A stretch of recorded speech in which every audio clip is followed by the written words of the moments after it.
Ahora Flaxo Radio transmite 24 horas en audio HD alta definición a través del sistema de codificación AAC+. Disfruta el mejor sonido y la mejor programación. Búscanos en TuneIn como Flaxo Radio o escúchanos en directo a través de flaxoradio.es. Flaxo Radio, amplificando ideas.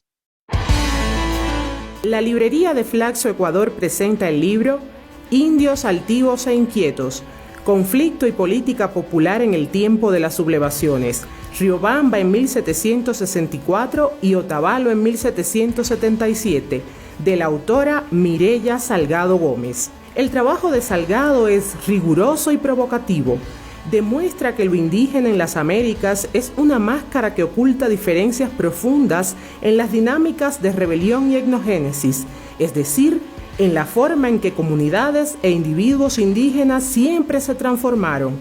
Riobamba y Otavalo sufrieron levantamientos indígenas por causas similares. Los levantamientos y sus dinámicas, sin embargo, fueron radicalmente distintos. La obra de Salgado es un aporte importante al estudio de políticas indígenas desencadenadas por las reformas borbónicas. Jorge Cañizares Esguerra. El libro tiene 284 páginas en su formato impreso. Fue coeditado por la editorial de Flaxo y la editorial Avia Yala. Está disponible en la librería de Flaxo Ecuador. Calle La Pradera es 774 y Avenida Diego de Almagro. Encuentra el catálogo completo en flaxo.edu.es/catálogo. Mantente al tanto de las novedades editoriales, promociones y descuento a través de sus redes sociales.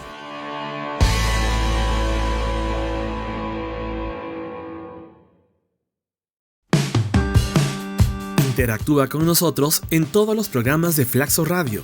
Cada contenido compartido, comentario o like cuenta. Automáticamente participas de los sorteos de los libros de la editorial de Flaxo, como una cortesía de la librería Flaxo. El sorteo en cada programa aplica solo si tú estás en el territorio ecuatoriano. Si ganas, te lo enviamos a tu domicilio. ¿Qué esperas? Interactúa ya. Flaxo Radio, amplificando ideas. Bienvenidos a Flaxo Radio, el programa Nativos Digitales. Estamos ahora mismo en vivo. Para ganar libros de la librería de Flaxo Ecuador puedes dejar tu comentario en el programa en vivo. Síguenos además en las redes de Flaxo Radio y espéranos todas las semanas para hablar de tecnología aquí en Nativos Digitales. Varias fundaciones y ONGs se han especializado en mapear en colectivo situaciones de la vida diaria como una herramienta de análisis e incidencia político-pública necesaria para lograr el pleno ejercicio de los derechos ciudadanos. Lo hacen ahora en vivo en el Ecuador. Hay plataformas tecnológicas que son de acceso público. Justamente de eso vamos a hablar en este programa.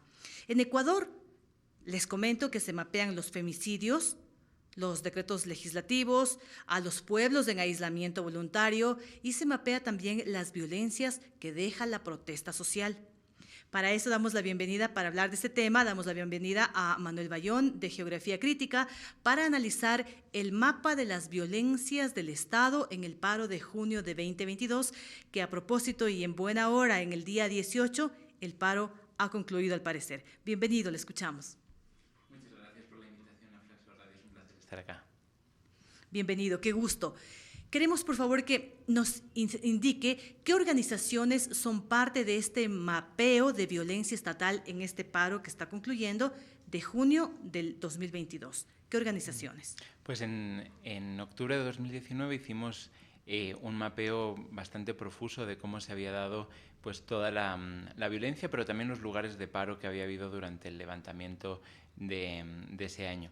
Entonces, cuando comenzó el paro de este año y viendo que ya desde muy primera hora hubo acciones de represión bastante fuerte, es que desde Caleidos, que es parte de la Universidad de Cuenca, Yactalab, que también está en Cuenca, Surco Común, que es otro colectivo geográfico, y la Alianza de Derechos Humanos, junto con el Comité de Derechos Humanos de Guayaquil, es que conformamos una coalición para ir mapeando todo lo que fuese sucediendo en el paro. Ha sido una coalición bien interesante porque desde Caleidos, desde Cuenca, trabajan de una manera muy específica todo lo que tiene que ver con cómo es el asocio entre redes criminales y el Estado.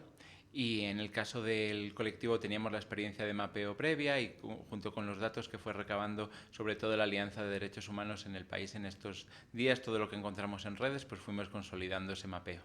Exacto, contarle a la gente que tal vez no ha visto el mapa, que es un espacio, es una plataforma digital en vivo que se va actualizando o se iba actualizando de forma permanente. ¿Qué utilidad se le dará a estos datos ahora que ha finalizado el paro?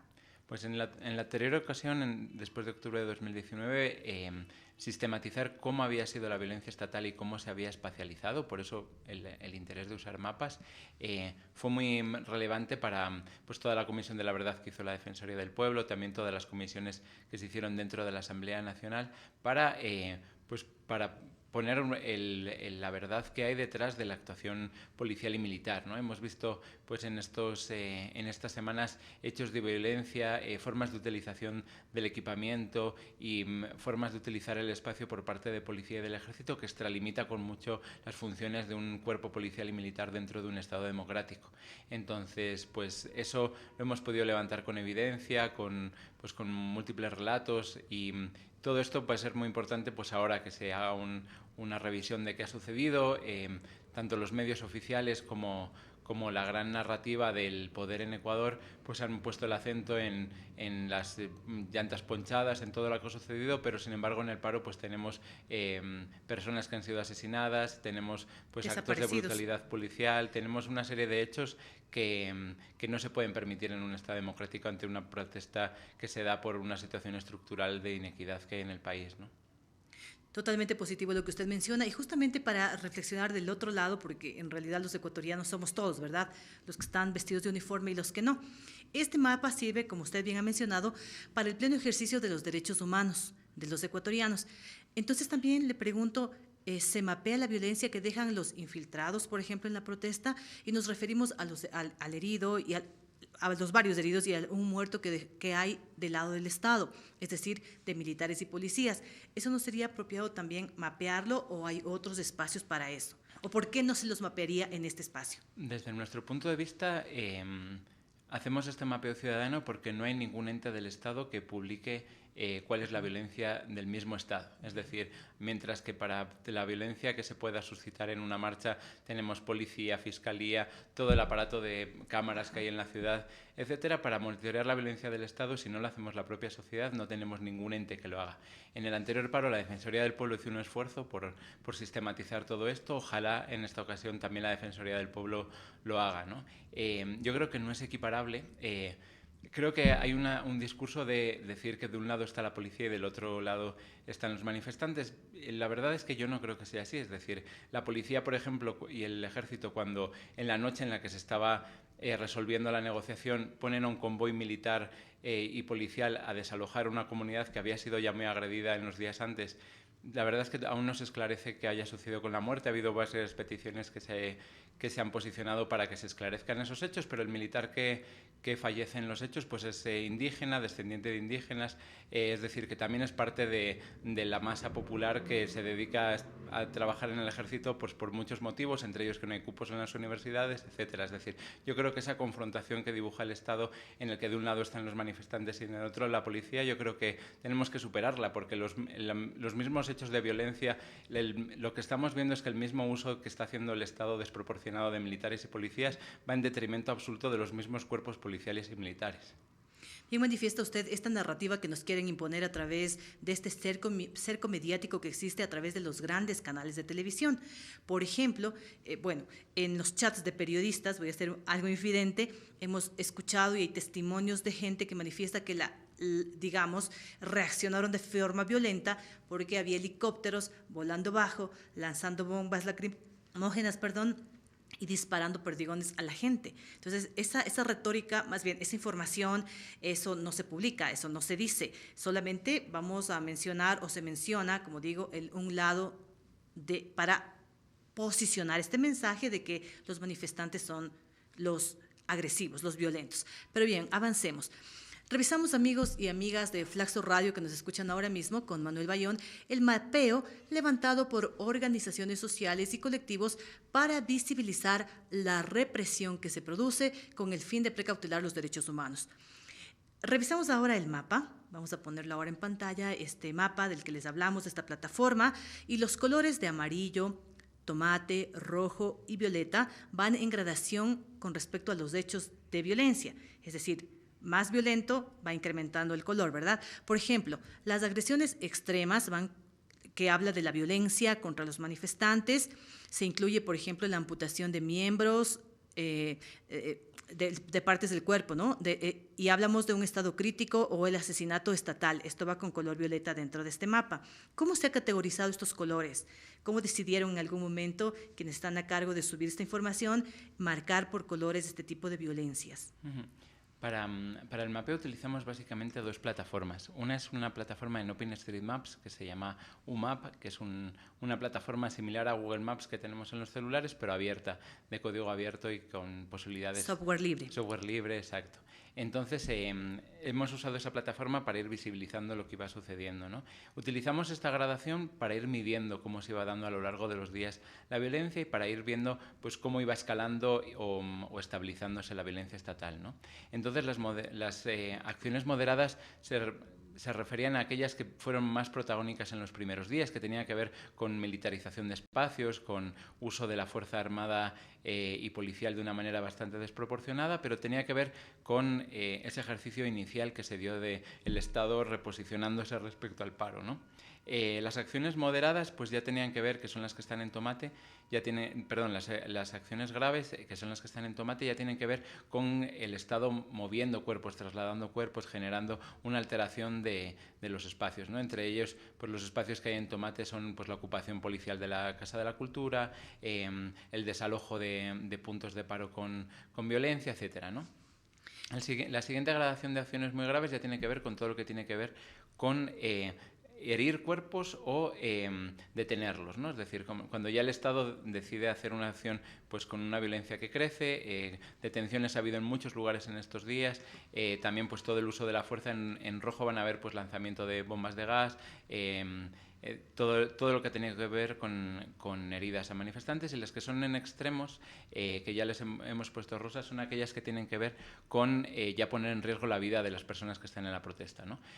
Los 5 asesinatos, pero también el uso de perdigones. Por ejemplo, el uso de perdigones, el Estado anunció recién el viernes pasado que se iba a escalar al uso de perdigones, ¿no? Pero sin embargo, desde el segundo día vimos ya en la Amazonía que había, justo contra la comunidad donde luego hubo el enfrentamiento tan grave, ya se estaban utilizando pelotas de gomas, perdigones.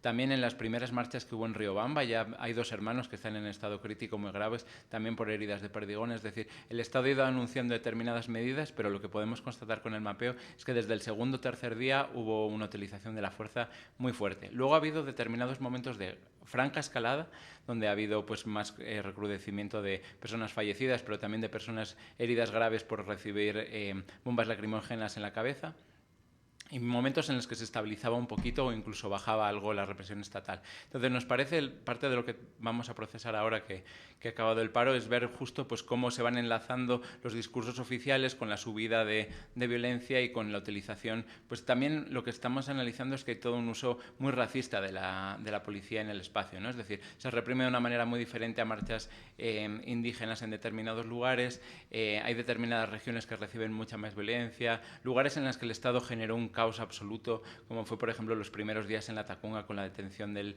líder de la CONAIE, con toda esa incertidumbre que hubo de dónde estaba detenido, etcétera. Es decir, hemos visto muchas acciones muy negligentes por parte del Estado en estas semanas de paro. Vamos a marcar una pausa para escuchar algunos anuncios, pero antes de eso me gustaría que nos indique qué utilidad tiene esta información en el día a día para un ciudadano, antes de ir al paro, por favor. Pues en este caso, la utilidad consistía en generar una narrativa de lo que estaba sucediendo con la acción policial. Es decir, es muy complicado en un estado en el que hemos tenido un alineamiento tan fuerte, una toma de partido tan fuerte por parte de los medios generalistas, por parte del Estado. Este tipo de mapeos, este tipo de recolección de datos, lo que han servido ha sido para que las personas se puedan informar, que tengan otra visión respecto a lo que está sucediendo en el paro. Realmente es súper útil. Marcamos una pausa en Flaxo Radio y retornamos en un momento.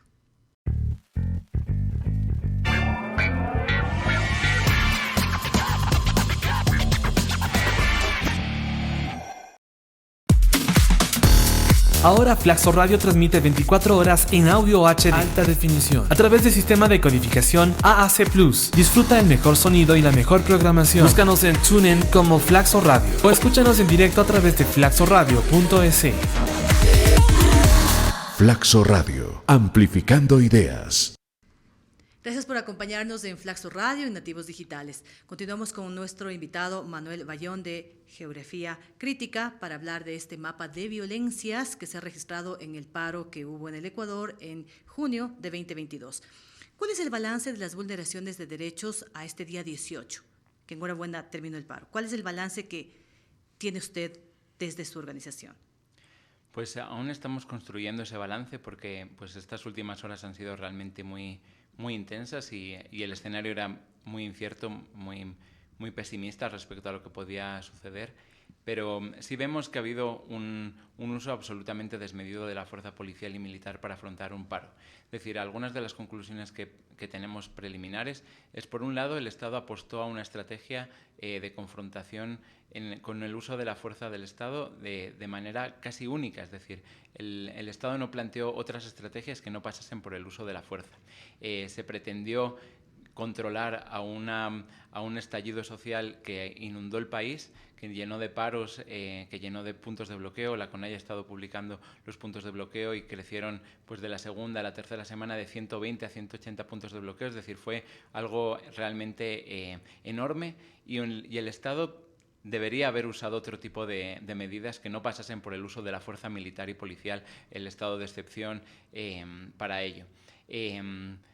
Hemos tenido pues 5 bajas entre los manifestantes y una baja entre la fuerza militar. Eso es, pues, digamos, la forma de constatar que ha habido un uso absolutamente excesivo de la fuerza. Tenemos, pues, en el caso de Puyo, la persona del paro que murió con una bomba lacrimógena en la cabeza. Es decir, pues ya Amnistía Internacional está pidiendo que se investigue como ejecución extrajudicial. Hemos tenido, pues, montones de heridos por uso de bombas lacrimógenas. El Estado mismo no ha entendido bien o no ha querido entender bien en qué consiste el uso progresivo de la fuerza. No se han aplicado los principios que establece la legislación ecuatoriana ni los estándares internacionales para ello. Entonces, lo que podemos ver es que necesitamos una reforma muy fuerte de cómo el Estado entiende el diálogo con los sectores sociales, de cómo entiende la intervención en un escenario de paro y de cómo vamos a afrontar pues, estos crímenes que ha hecho el Estado, cómo se van a procesar, ¿no? Tenemos una comisión independiente internacional estos días que ha estado con la Alianza de Derechos Humanos, que habla en su informe preliminar de que sí ha habido crímenes de lesa humanidad. Y aunque en Ecuador hemos sido un país pues, que hemos tenido la fortuna de no tener dictaduras militares, de no tener crímenes de lesa humanidad a gran escala como han tenido otros países vecinos, no podemos tolerar que estas escaladas que se dan durante un paro pues, formen parte de lo cotidiano de la política nacional. Nuestra pasión por la comunicación política y por la tecnología nos lleva a compartir con ustedes, amigos de Flaxo Radio, esta plataforma novedosa, por decirlo menos, y además que es informativa, clave en estos tiempos difíciles en cuanto a la comunicación oportuna para evitar el cerco mediático. En este mapa de las violencias o denuncias se incluye fecha, lugar, hora y el link de cada violencia, el detalle también del sitio en el territorio nacional donde se efectuaron. ¿Qué objetivo tiene incluir todos estos elementos cuando publicamos cada una de este tipo de violencias? Pues por un lado, la fecha es fundamental, ¿no? Para hacer esta medición de cómo va escalando o destensándose por días la situación, ¿no? Siempre le agregamos algo de información para quien pues solamente sus redes. Pensamos mucho en las personas que acceden a esta plataforma con pocos datos, ¿no? Entonces tratamos de que sea una plataforma muy ágil, que se cargue de una manera muy sencilla y por eso es que siempre ponemos una descripción, pero el link es la manera de constatar cuál es la violencia, ¿no? A veces un link en redes sociales puede ser una fake news, ¿no? Y por tanto pues ha sido fundamental ahí que la Alianza de Derechos Humanos, sobre todo, fue la entidad que estuvo pues día a día constatando si los hechos que se daban eran verídicos o no, ¿no? Ha habido un trabajo pues enorme de montones de organizaciones, pues cuando se decía, aparecían noticias, por ejemplo, de pues estas últimas noches que ha sido San Miguel del Común, ¿no? La zona más bombardeada, con gases, con todo, pues siempre tratando de confirmar la información. Hubo informaciones de que podría haber algunos niños o niñas que hubiesen fallecidos, pues este tipo de informaciones, hasta que no hay una constatación absoluta, no lo publicamos, ¿no? Es decir, hasta que no hay confirmación de las mismas organizaciones, en este caso de la comunidad, pues, y lo que le hemos reflejado en este caso pues ha sido toda... En Miguel del Común lo pongo como ejemplo de cómo se verificaban los datos, porque pues ha sido una comunidad que ha recibido una violencia brutal por parte del Estado, ¿no? Y bueno, pues no se han confirmado muertes afortunadamente, pero hay personas que se han quedado con lesiones en los pulmones muy fuertes. Entonces, pues por eso el mapeo que pueden ver siempre tiene unas horas de desfase con lo que sucede en el país. No se iba actualizando en el momento, sino que se iba actualizando al día siguiente, ¿no? Consolidábamos la información de lo que pasaba en el día anterior y cuando estaba consolidada publicábamos. Para que tenga credibilidad, obviamente, ¿no? La Alianza de Organizaciones de Derechos Humanos, los colectivos Caleidos, el Comité Permanente por la Defensa de los Derechos Humanos de Guayaquil, Geografía Crítica, Surco Común y Liactalab seguirán recabando información para evidenciar en este mapa las vulneraciones de los derechos humanos ejercidas por el Estado en los siguientes días, luego de la protesta. ¿Post-protesta? Claro, lo que estamos haciendo ya en estas horas es consolidar lo que ha pasado en estos últimos días, ¿no? Estos últimos días en Quito hubo cierta pacificación, pues llamados constantes desde la dirigencia indígena para que no hubiese altercados y un comportamiento de la policía más cabal que en las fechas anteriores, y por tanto en Quito hubo una relativa bajada, pero en provincias hubo una exacerbación de la violencia, ¿no? Ya no solamente el conflicto generado en Susufindi, sino también pues en Cuenca hubo un recrudecimiento de la violencia, también en zonas de Molleturo, de Aluriquín, hubo en varios lugares donde hubo fuertes violencias, y estamos terminando de consolidar esa información. Una vez tengamos consolidada la información, pues vamos a elaborar informes y vamos a tratar de participación con las instituciones públicas que quieran generar una memoria colectiva respecto a estos hechos, para aportar pues con la parte de verdad que hemos podido recabar en este tiempo. El mapa, ¿dónde lo pueden encontrar? Es decir, usted lo googlea, pone en Google violencias de Estado, paro de junio, y ahí aparece. Aparece seguramente en Google, la verdad no he googleado para ver si está, pero también hay un link donde hemos ido recopilando toda la información. Entonces, ese link es geografiacriticaecuador.org/violenciaestado-s. En ese link pueden encontrar toda la información, las infografías que se han ido sacando en estos días. Fueron presentadas también ante la Asamblea Nacional en estas últimas fechas, y ahí pueden ver pues tanto el mapa interactivo como toda la información que se ha derivado del mismo. En efecto, ahí se encuentra información muy valiosa, por ejemplo, cuántos heridos son el saldo de la represión policial y militar que por declaratoria de los estados de emergencia en nuestro país ha dejado hasta el momento. Esperemos que posparo ya ese detalle pues ya no se incremente, ¿no? Vamos a la parte operativa y estamos ya cerca de finalizar. Por favor, indíquenos cómo se armó esta plataforma, qué datos se publican a diario, ¿son solo noticias o también son denuncias? Porque al investigar encontré que también había denuncias colocadas allí, ¿verdad? Para hablar, como le había mencionado hace un momento, de la credibilidad de esta plataforma digital. Pues digamos que la parte operativa ha sido ir subiendo en esta plataforma de OpenStreetMaps toda la información. También hemos ido consolidando la información a través de una herramienta que se llama Cobo Toolbox, que es una herramienta muy interesante que hemos aprendido a usar en la pandemia, que tiene que ver con rellenar bases de datos. Entonces, todo eso ese trabajo de UMAP sí iba a 24 horas de desfase para poder verificar que las denuncias fuesen ciertas, ¿no? Pues la verdad es que más o menos hablaría sin una cifra exacta, pero alrededor entre el 75 y el 80% eran denuncias muy fácilmente constatables, ¿no?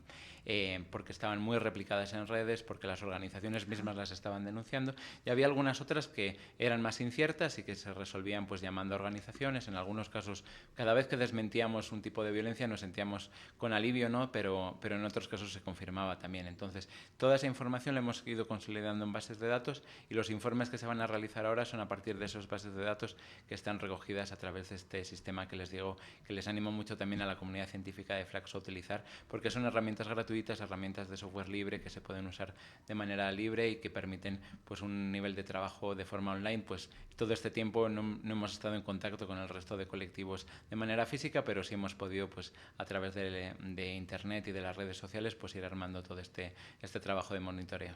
Así es, se han potencializado el uso de las redes y de las plataformas luego de la pandemia y ahora luego del paro, ¿verdad?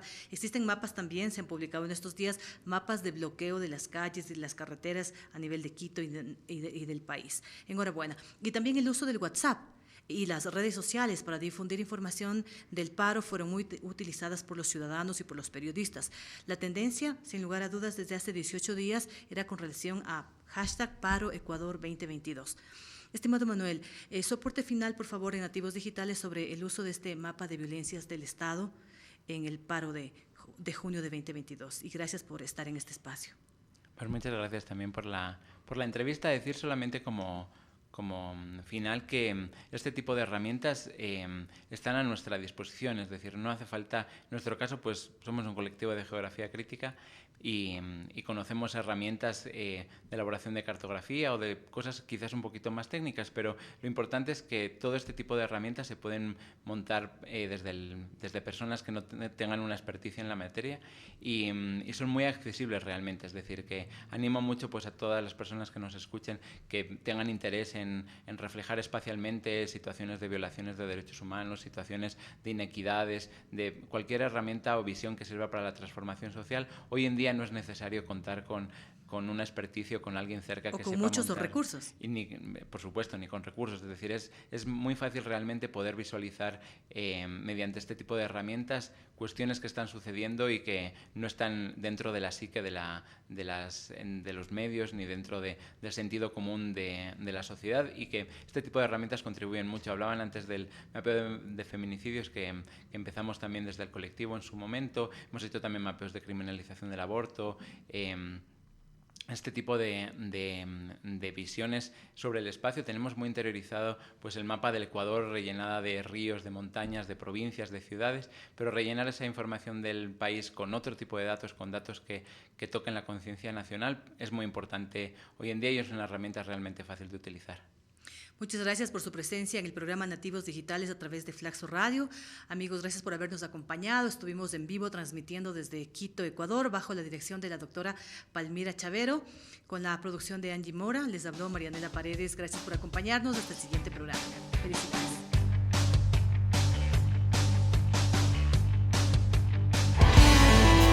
La librería de Flaxo Ecuador presenta el libro Indios altivos e inquietos, conflicto y política popular en el tiempo de las sublevaciones, Riobamba en 1764 y Otavalo en 1777, de la autora Mireya Salgado Gómez. El trabajo de Salgado es riguroso y provocativo. Demuestra que lo indígena en las Américas es una máscara que oculta diferencias profundas en las dinámicas de rebelión y etnogénesis, es decir, en la forma en que comunidades e individuos indígenas siempre se transformaron. Riobamba y Otavalo sufrieron levantamientos indígenas por causas similares. Los levantamientos y sus dinámicas, sin embargo, fueron radicalmente distintos. La obra de Salgado es un aporte importante al estudio de políticas indígenas desencadenadas por las reformas borbónicas. Jorge Cañizares Esguerra. El libro tiene 284 páginas en su formato impreso. Fue coeditado por la editorial de Flaxo y la editorial Avia Yala. Está disponible en la librería de Flaxo Ecuador. Calle La Pradera es 774 y Avenida Diego de Almagro. Encuentra el catálogo completo en flaxo.edu.es/catálogo. Mantente al tanto de las novedades editoriales, promociones y descuento a través de sus redes sociales.